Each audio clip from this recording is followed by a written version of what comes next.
Saya sudah bersama dengan Bung Damar Juniarto, pendiri dari SafeNet, dan juga Bung Ricky Tambah, Jaringan 98. Ini sebenarnya dua kawan ya?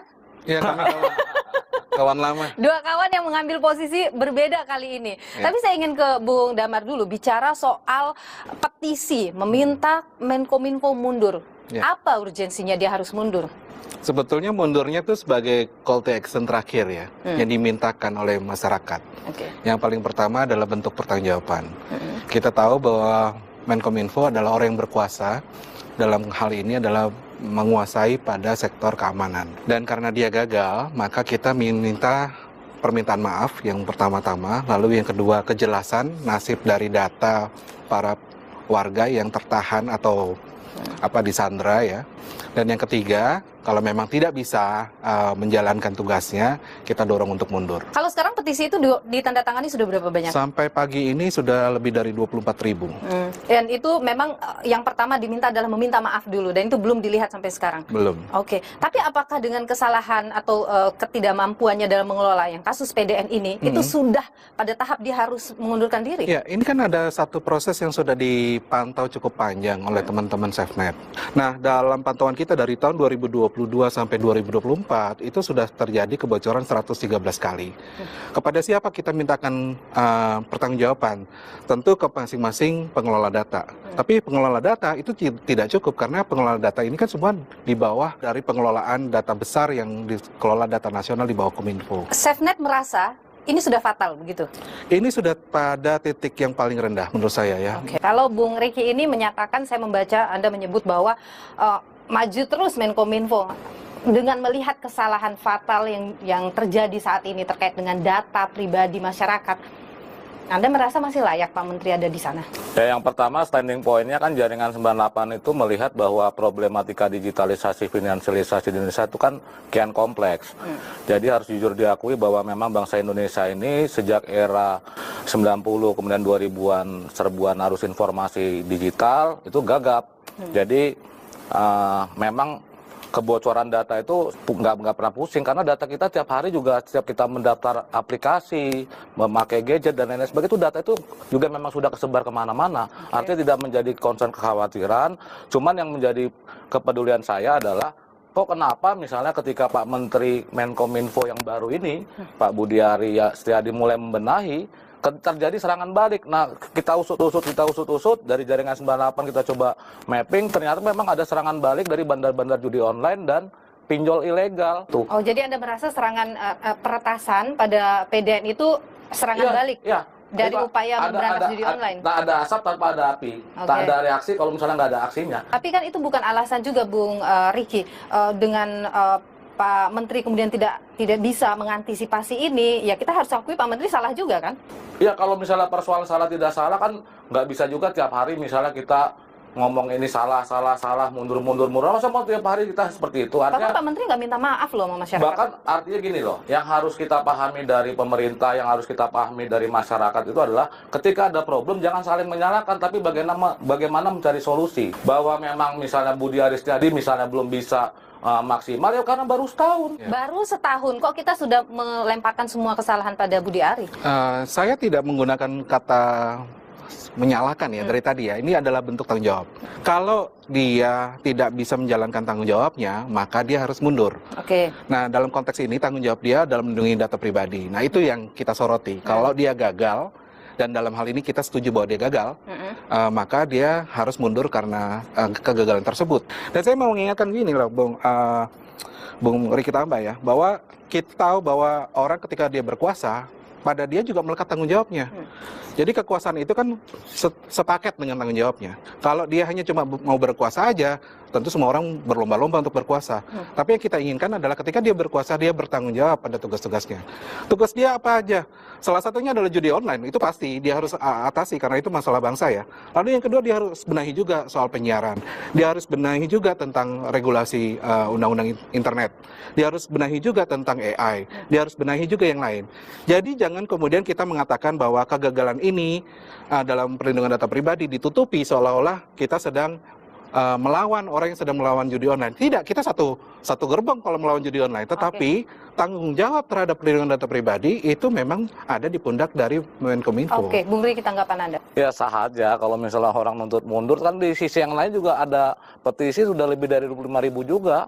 Petisi yang menyatakan mendukung ya. Budi Ari gaspol itu udah 25.000 lebih juga. Artinya itu dinamika demokrasi pro kontra biasa. Cuma kan kita jangan terus saling menyalahkan di negara ini. Bagaimana apabila ada problem itu, kita cari solusi sama-sama. Solusinya apa dong kalau gitu? Solusinya ke depan itu harus ada dialog-dialog, literasi digital dimasifkan, teman-teman seperti SafeNet misalnya diakomodir oleh Kominfo dan lain-lain untuk sama-sama tadi dibilang Mas Damar itu. Ini masih bisa kok dikasih solusi yang lain atau ada dialog lagi yang dilakukan, nggak harus mundur? Ya, ini menarik ya, karena perbincangan tentang mundur itu kan sekali lagi itu high call terakhir. Iya. Jadi yang kita mintakan tetap aja dalam konteks ini adalah pertanggungjawaban. Kita kan dicontohkan ya oleh Pak Dirjen ya, Dirjen Aptika ya, Mas Samuel Pangarapan secara gentle, ini memang tanggung jawab saya dan saya mundur.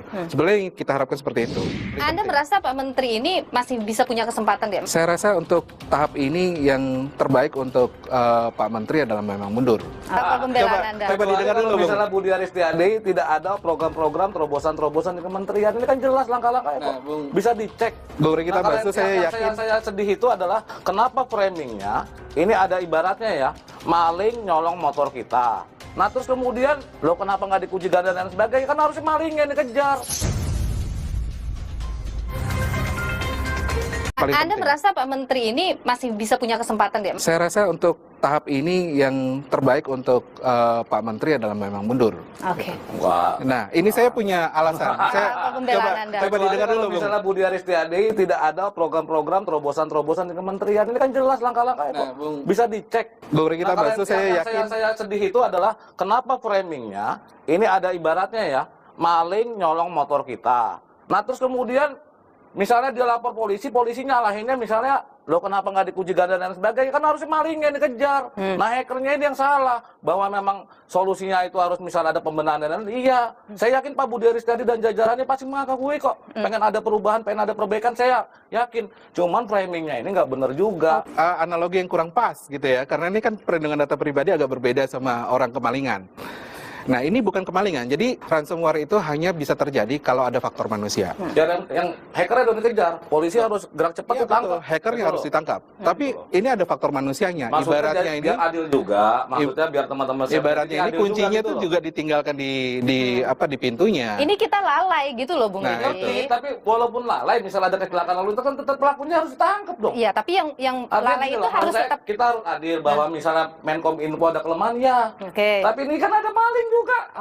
SafeNet nggak mengejar malingnya juga. Nah, ini menarik juga. Ini menarik karena ada dua ya.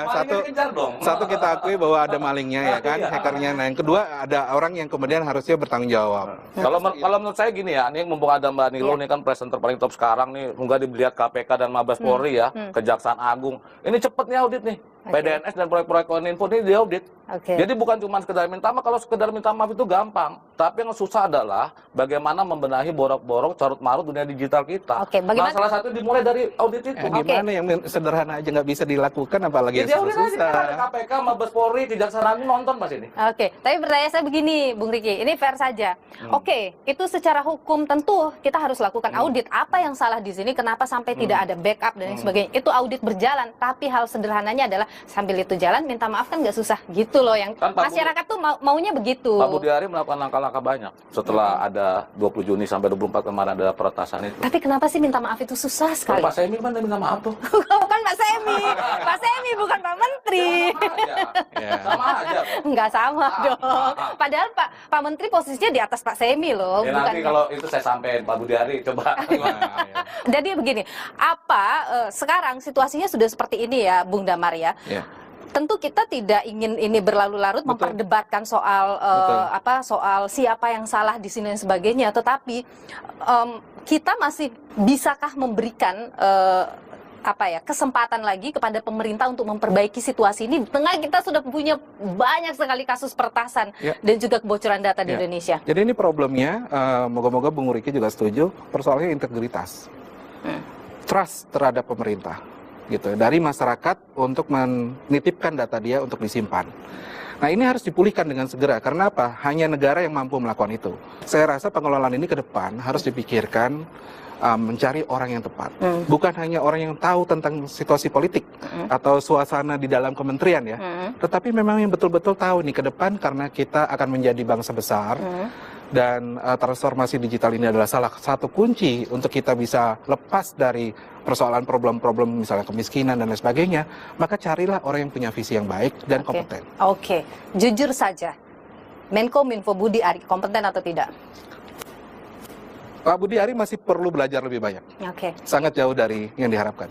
Kalau Anda? Sangat kompeten karena beliau punya latar belakang sebagai aktivis, sebagai mantan jurnalis yang tahu permainan di dunia itu. Tapi memang, ini kita bicara soal teknologi loh. Iya, persoalan teknologi ini adalah jadi seorang menteri ini kan jabatan politik. Dia harus mengkoordinir banyak orang yang mengerti tentang IT, digital teknologi ini. Dan kalau di Jaringan 98 sendiri juga sangat kemarin kita sudah berharap juga kepada Pak Menkominfo, itu teman-teman anak-anak muda Indonesia yang cerdas-cerdas di dunia digital cyber ini, misalnya yang sebut hacker-cracker itu segera dirangkul. Itu akhirnya problemnya kenapa anak muda nggak bisa dirangkul? Kenapa? Karena regulasinya melarang anak muda kita atau orang-orang yang ngerti IT untuk melakukan pen testing.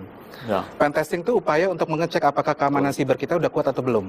Kalau dia melakukan pen testing, dia kena undang-undang ITE.